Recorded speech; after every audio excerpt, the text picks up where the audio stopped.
Play as a faction of Mythic Manor students competing to get as many of the other students caught by the Tome Keeper in Mythic Mischief.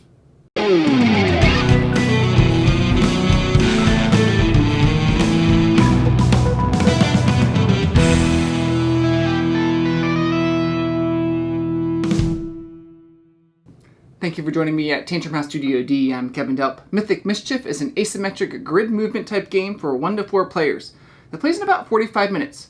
It's designed by Austin Harrison, Max Anderson, and Zach Dixon. It's being published by IV Games. They sent us this prototype copy to look at and sponsored this video. Now, our goal for overview videos is to give you a good idea of what the game is and how it plays. We're not reviewing or critiquing the game. During setup, you'll place out the main board with Tome Keeper cards above and bookshelves, clutter, and Tome Keeper on the board. Each player chooses an asymmetric faction like monsters, wizards, zombies, or vampires. If this is your first game, it's recommended to play monsters versus wizards in a 2-player game. Here's a quick overview. There are 3 phases to your turn. Mythic phase, where you take actions, Tome Keeper phase, and then clean up. You're trying to get the Tome Keeper to walk onto spaces of your opponents to be captured. That will give you points. The first person to 10 points wins, or if the Tome Keeper is finished all their movements during the after lunch phase, the person with the most points will win. During your turn, you will be taking actions like moving around the board, distracting, moving other mythics, and even moving the bookshelves to get the Tome Keeper to capture the other factions. You basically are adjusting the value on the cubes as you take your actions, so you are limited by the numbers you have available.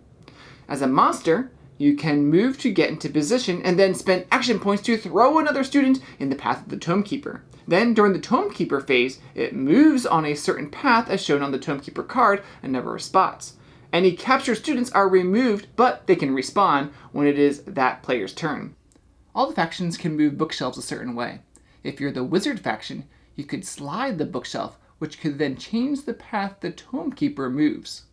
You can even collect tomes, which will help you upgrade. For every opponent the Tome Keeper captures, you're going to gain a point, but lose a point for every one of your students the Tome Keeper captures when you are the active player. So after your Mythic phase comes the Tome Keeper phase, where the Tome Keeper will move, and then you move into the cleanup phase.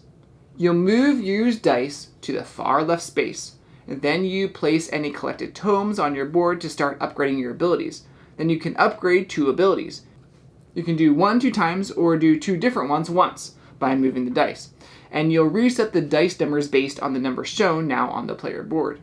Once you get used to playing, you can add more variability to the game by playing with the ultimate abilities that all the factions have.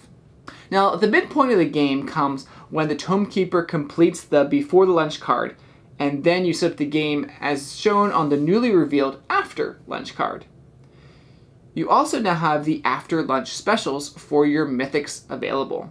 The game can end one of 2 ways. Either a faction reaches 10 points, or the Tome Keeper reaches the 3rd spot on the After Lunch card. Either way ends the game, and the person with the most points wins.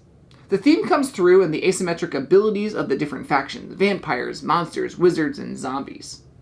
There's lots of replayability since this is a grid-based movement game. It's up to you not only what faction you play, but what actions you take to move the pieces around on the board. There are different game variants as well, like Blitz Play, Tournament, and a solo mode. What you see here is a prototype, but you can already see the overall aesthetic of the game, from the miniatures to the illustrations and graphic design. You might compare this game to games like chess since it's moving pieces on a grid, but it's way more than that. If you've played The Duke, it's a little more like that game, but I feel it pushes the boundaries even more since you have the asymmetric factions, and you can upgrade your faction too throughout the game. I believe there are maybe even more factions unlocked through stretch goals as part of the campaign. If you're looking for a spatial type game with this fantasy theme, then check out Mythic Mischief on Kickstarter starting August 31st. Let me know in the comments which faction you'd like to play: zombies, wizards, monsters, or vampires.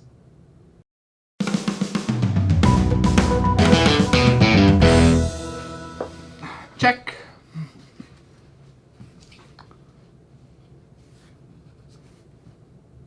No box. Where's the box?